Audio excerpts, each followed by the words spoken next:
Today, I want to talk about something that every tutor, or at least almost every tutor, faces at some point, and that is the income dip. And more importantly, what you can actually do about it, whether you're in one right now or whether you want to make sure that you never feel blindsided by one again. Welcome to the podcast. I'm Samantha McMahon, and I work with tutors and education business owners who want to build businesses that are more lucrative and sustainable without losing the impact they make on students. And this episode is a really practical follow on from last week, where we talked about what the fastest growing tutors do differently during quieter periods. And when I say fastest growing, I mean in the sense that growth looks like something different for all of us, but it's about being intentional. So if you haven't heard that one or watched that one yet, you don't have to watch that in order to understand today, but the two go hand in hand. So do check it out or line it up to listen to next. Here's something I want to say up front because I think it will resonate with a lot of you, and because, well, I've experienced it so many times myself. That income dip that we feel very anxious about is rarely as catastrophic as it feels in the moment or in the run up to it. Now, I'm not downplaying it. I'm not saying that it isn't catastrophic. For some people, it is a bit of a disaster. But a lot of the time, I find with tutors that I speak to and also with myself, the anxiety of it happening is often greater than being in it. So, this doesn't make the feeling any less real. And I know that feeling really, really well, not just from observing it with others, but because I lived it myself year after year in my early tutoring days. It's that creeping anxiety as the diary started to thin out, or knowing the date that I would have my last lesson with year 11 students. It was the mental arithmetic constantly happening in the background, even when I was trying to just enjoy the quieter pace when I knew I needed a break. And something that I touched on last week, which I think is worth picking up here, because it does actually connect so directly to what we're talking about, is that sense that the business is more fragile than it looks, that the busy periods were masking something, that without a full diary, the whole thing might unravel. If you heard last week's episode, you'll know what I mean. And if you didn't, then remember to check it out afterwards, because it gives you a lot of useful context for this conversation. But you can keep listening. You're not going to get lost because you didn't hear it. So, why does the dip tend to hit so hard, even when you knew it was coming? One reason is that even when you can see it approaching, most tutors don't have a real plan for it. And when you don't have a plan for it, a predictable pattern actually feels like an emergency every single time. Another thing is that tutoring income tends to feel quite personal. It's not just money, it's a measure of how valued you feel, how in demand you are, how well the business is working. So when it dips, it can actually feel like more than a financial fluctuation. It can feel like a signal that something has gone wrong. And I really want to gently push back on that, because I think that framing keeps a lot of us tutors stuck. The income dip isn't a signal that something is wrong with your business. It's a pattern that just comes with the territory of working in education. Majority of businesses have seasonal fluctuation. I'm sure that, the retail industry experienced fluctuations around Christmas, let's say, and then in January, maybe it goes a little bit downhill. I don't know. I'm kind of guessing. And the great things about patterns is they can be predicted and they can be understood, and that means they can be planned for. And that's what this episode is really about. Now, one more thing before we get into the practical side. What works for managing the income dip will look different for every tutor. Your circumstances, your income needs, your client base, your preferences, all of these things matter. So rather than giving you a formula, I want to give you some principles and ideas that you can take and shape to just fit your own situation, because that's really the only way this kind of thing works. So, for the tutor who is already in that income dip right now, and I know some of you will be, the last thing you need is someone telling you what you should have done 6 months ago. So, let's focus on what you could actually do right now. The first thing worth trying is just going back to the people who already know you, your existing clients, your past clients, families who have worked with you before. These are the people who already trust you and they already understand the value of what you do. a well-timed, authentic message to a past client asking whether they would like to restart or whether they know anyone who might be interested or who might benefit from your support. It can go a long way. It doesn't need to feel salesy. It just needs to feel like how you might approach them if they were in front of you. The second thing to consider is a sales boost. If you're in the Tutors Mastermind, you'll be very familiar with that term because I have very specific training on creating sales boosts. In fact, if you're my one-to-one client, you have access to that as well. So check it out if that sparked something for you. Now, I want to talk about this with you properly because I think it's one of the most underused tools in a tutor's toolkit. A sales boost is a proactive, time-limited moment where you create a reason for people to take action. It could be a very short promotion for existing clients who refer someone new, for instance. It might be a well-timed message about spaces becoming available as September approaches. It might be something like a one-off masterclass, a paid masterclass. It might be a short course. It could be, okay, we're approaching August, why don't I put something together for students who might be starting a new year group or a new school, and this helps them start with confidence. It might be something as simple as just telling your clients and telling your audience that you've got some spaces and being really specific about who you work best with. One of the simplest kind of piece of content that works really well is when people say, I am looking for. So I'm looking for 10 Year 9 students who want to start GCSEs with a bang, for example. It's really simple, it's really direct, and you're getting the core message in from the beginning. The key thing is that what you're doing feels intentional rather than desperate. You're not scrambling. You're not begging people for work. You're just creating a moment of momentum that you can build on.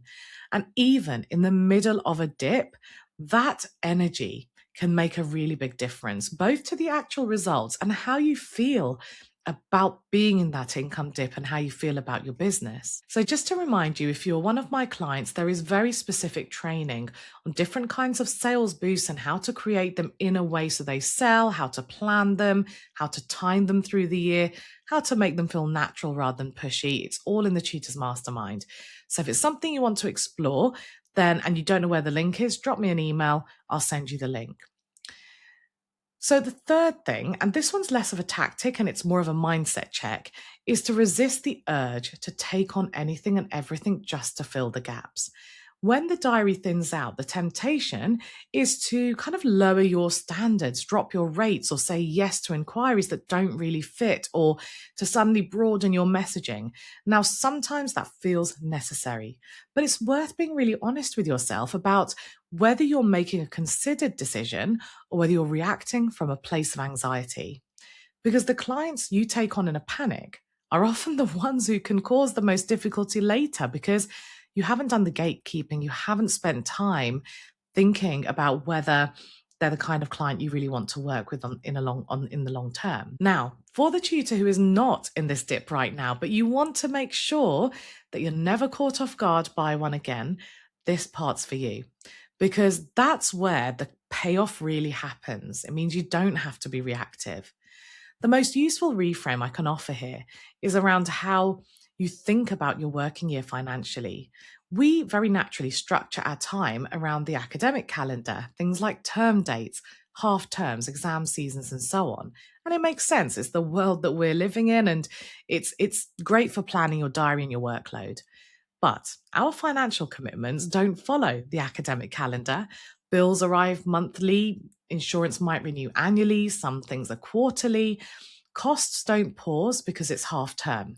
And so there's often a mismatch between the rhythm that we work to and the rhythm of our finances. And that's the part we need to pay some attention to.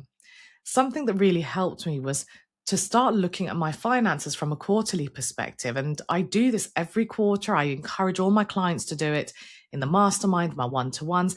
This quarterly review, this quarterly road mapping, look at your finances quarterly is really helpful because you're then looking in line with how your bills operate, but you can make the academic side fit in with that. So ask yourself, what does this quarter look like in terms of income and outgoings? So you're looking across 3 calendar months. And that's regardless of what's happening in schools. So that lens makes the quieter periods easier to plan for, because when I did this, I stopped measuring them against school term and started measuring them against a financial quarter. So that meant sometimes I would have 2 months that were really busy and then 1 month in that quarter that was really quiet. I don't think, if when I divided the year, I don't think I ever had 3 solid months that were really quiet. So, alongside that, from my experience, I actually plan my income expectations around 10 months in the year rather than 12. Some tutors will work closer to 12, some may work less, but starting from the assumption that there will be quieter periods built into the year, and actually planning your pricing and your savings and your finances accordingly means that when those periods arrive, you've actually already accounted for them, you already planned for them. So the quiet periods, when I started doing all of these things, the quiet periods, they stopped feeling like something to panic about or a failure, because I actually treated them as part of the plan rather than a deviation from my ideal plan. I embraced the seasonality. And the money that I set aside during the busy months meant that the dip didn't actually create a crisis. It was just part of the year that I had prepared for. And that brings me to pricing. If your rates only make sense when you're fully booked every week of the year, then there's a gap between what you're charging and what you actually need to earn across the whole year. I did a whole episode on how to set your tutoring prices, so scroll back and find that one if it's one that you want to revisit.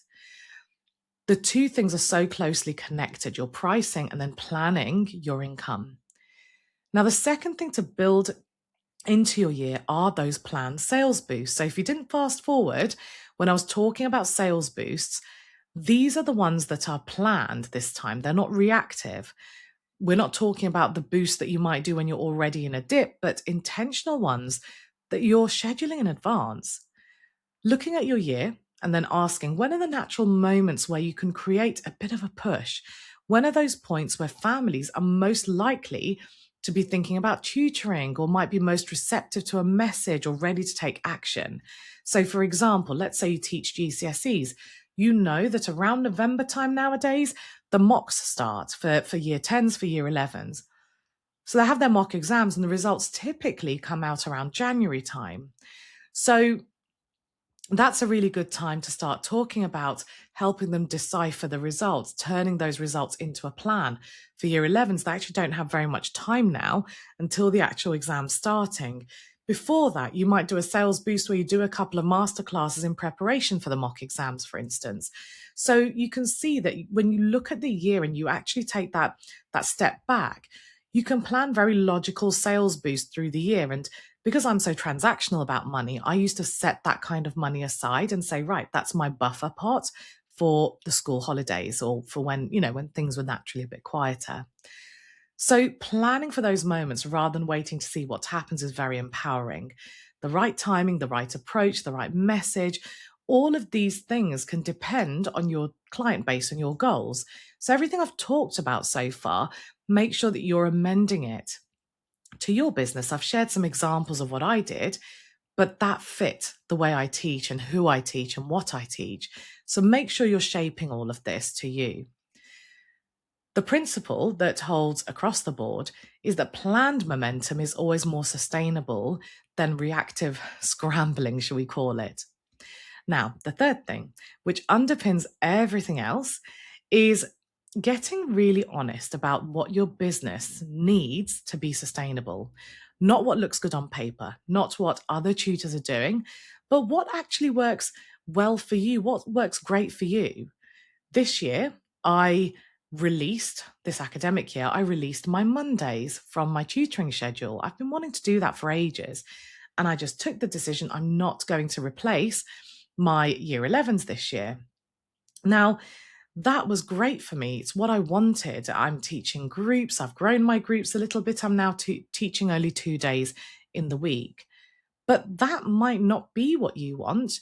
You might think, gosh, I would panic if I was only teaching 2 days a week. You might want to actually work more than that. Or you might want to work in a different way.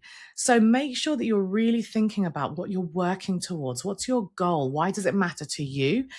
And how are these decisions going to help you get a little closer to that. Managing things like income dips is really important because for most of us, our work is seasonal. So think about your income needs, your capacity, your preferred way of working. The tutors who stop dreading the income dip are the ones who build a business that was designed to handle it. And that really starts with understanding what your business actually needs and what you need rather than just hoping it will all work out. So, before we close, the income dip is just one of those things that can feel really personal, even though it's almost entirely structural. It's not a reflection of how good you are or how valued you are or whether your business is working. It's a pattern that just comes with the territory of working in education. And when we make peace, when we embrace it rather than trying to fight against it, and we start building around it, it can be quite a nice part of our work. So if you're finding yourself understanding the principles but struggling to apply them to your specific situation, then if you're going around in circles, I've certainly done that, then that could be a sign that you really could do with someone looking at your circumstances, having a chat with them. You know what I offer. I've got the Tutors Mastermind, which is my membership. I work with clients, tutors one-to-one as well. Maybe one of those is something you need right now. Maybe neither of them are. Find what you need and make sure that you're around people who really get it and they're thinking about all these different ideas to plan and be intentional rather than being reactive. There is no universal answer here at all. So if you want any help, you know where I am. And in the meantime, thank you for giving me your time so much, and you'll hear from me on Wednesday.